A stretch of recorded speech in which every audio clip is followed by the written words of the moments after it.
أعوذ بالله من الشيطان الرجيم. بسم الله الرحمن الرحيم.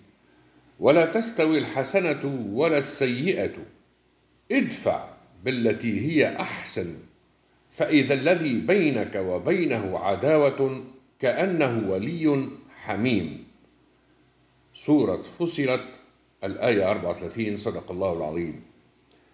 غدا بإذن الله الخميس سوف تفتح بوابة الطاقة 888، معناها 8 جويلية 2024. 2 و2 و4 يولوا 8. هذه البوابة هي من أكبر بوابات الطاقة.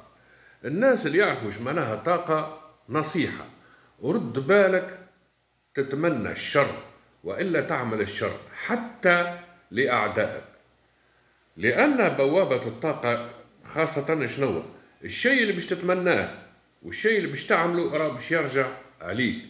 والشيء هذا مذكور في القرآن: ادفع بالتي هي أحسن، ادفع السيئة بالحسنة. شوف، مذكورة في القرآن، واضح؟ ادفع السيئة بالحسنة، الشيء اللي تعمله باش يرجع عليك. هذه هي حكاية الطاقة هي. وبوابة الطاقة 888 سوف تفتح غدا بإذن الله يوم الخميس. وهذه نصيحة للناس اللي تؤمن بالطاقة: أعمل الخير يرجع لك، وتمنى الخير يرجع لك. وحظا سعيدا للجميع. وأنا شخصيا أتمنى لكم الخير. واضح؟ شكرا.